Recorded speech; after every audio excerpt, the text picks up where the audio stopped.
Warp inhibited by hostile craft. Threat level orange.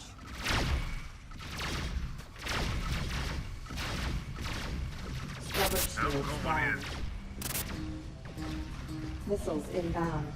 Scrubber shields down. Scrubber hull breached. Systems heavily damaged.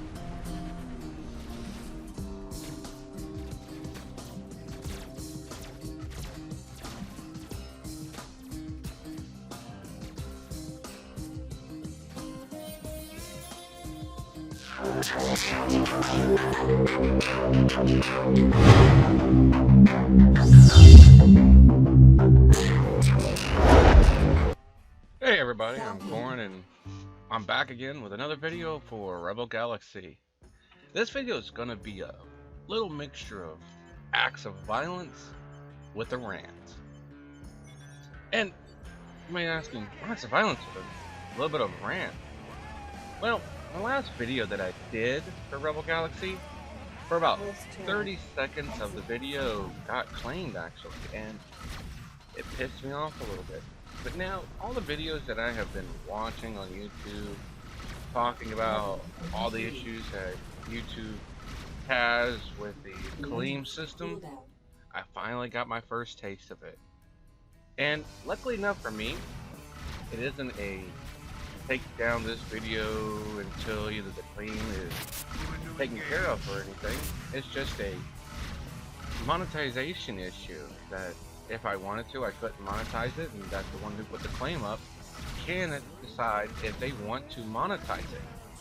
And I do hope that anyone who does watch that other video, the recent one right after they posted right before this one, doesn't have to watch it monetized. And if you do, just to let you know, it wasn't my decision to have ads on it.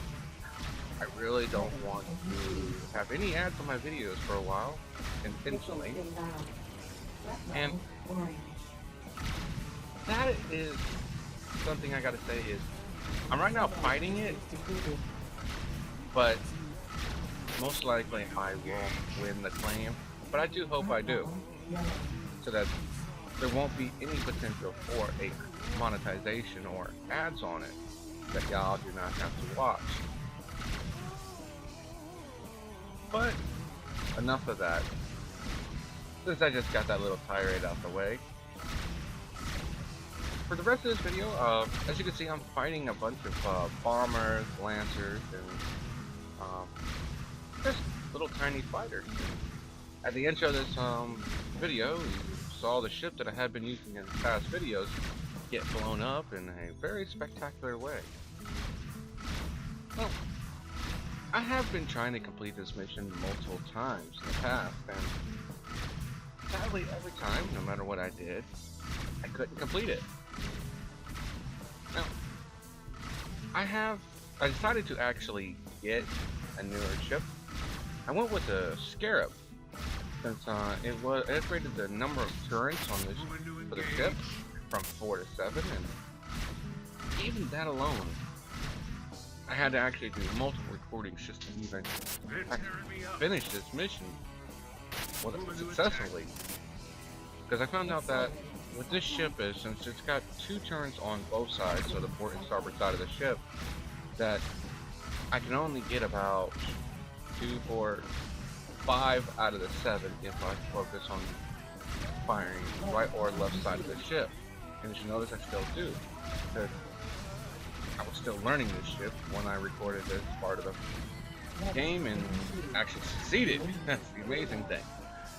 And, well, its firing arcs are predominantly stronger for the bow and stern.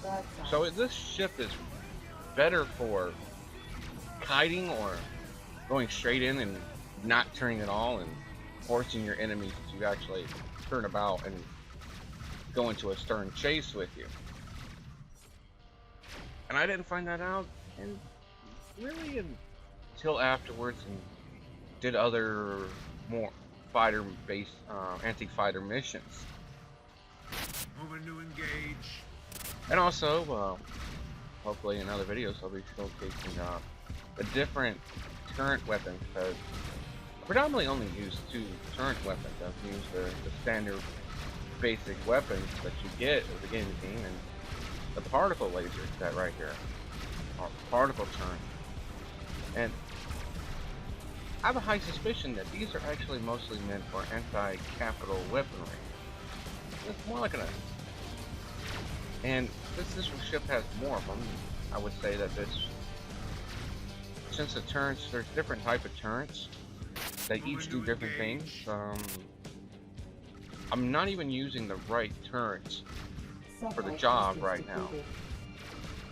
Only reason why I kept on using this is because of the range, sniping capability. And also, since the shields that I have for this ship are nowhere near the strongest, and I'm trying to find a better shield.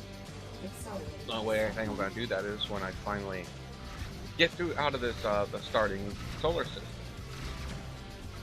Which means that I have to actually finish all the main missions and make a lot more money, buy a jump drive, and go on to the next system. Which is the plan after all.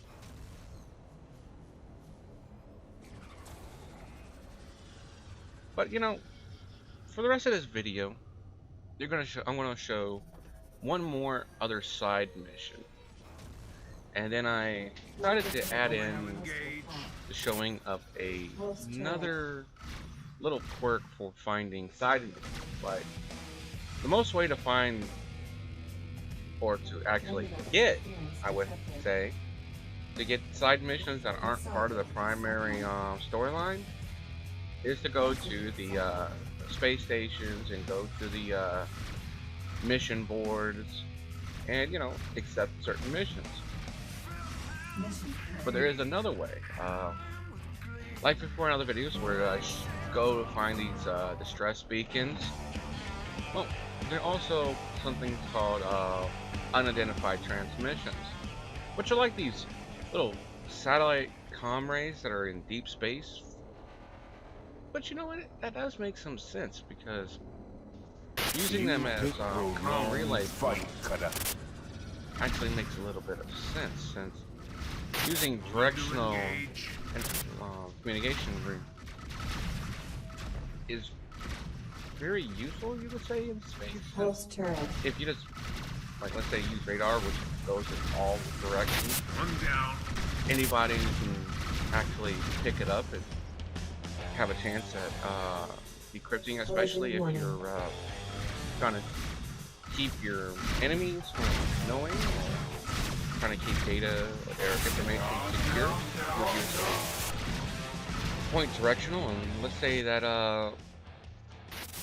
your location you're from is point A and point B is on the other side of the system, and there's like planets and solar system and the sun and planets and other large spatial bodies are in the way. So doing a direct point-to-point transmission is impossible. Using these relays would actually have a reason to exist.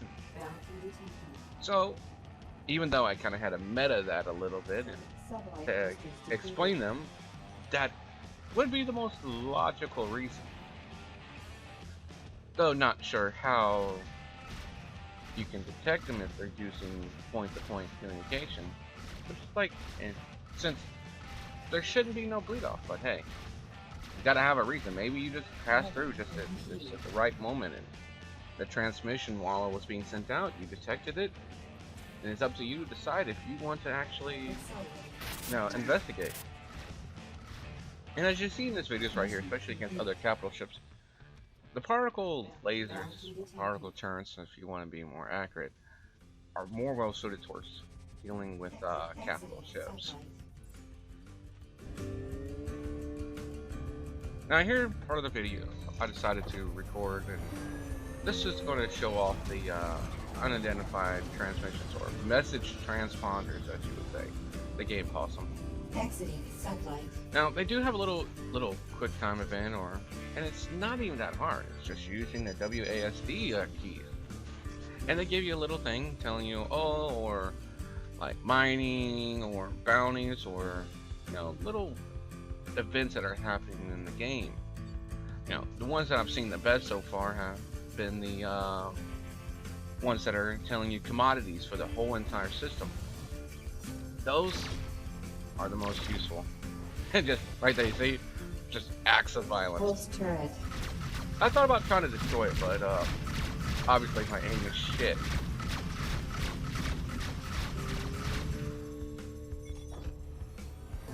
Now, here we go. Here is another unidentified signal.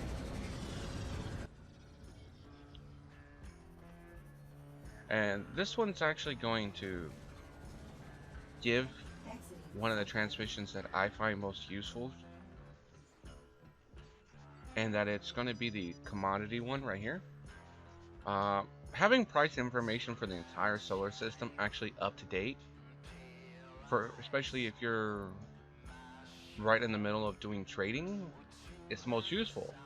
Especially like how I showed in my other videos, is since everything is based on how long it's been since so long you've been away from a certain space station, the more out of date you are on its current economy. It's a great way to actually, in the middle of doing trades, to minimize risk of increasing the spatial lines of your, is it your space trading lines, I guess you would say? Trade lines? Yeah, trade lines. But hey, you know what? We're getting to the end of the video. And I want anyone who does watch this video to please post a comment on what should I do for my next video. I'm thinking about restarting and doing a full Let's Play from the very beginning and focusing primarily on the storyline and going through it through a Let's Play. And if you think that it's a good idea, please let me know in the comments. I'm Corn, and I'm signing off.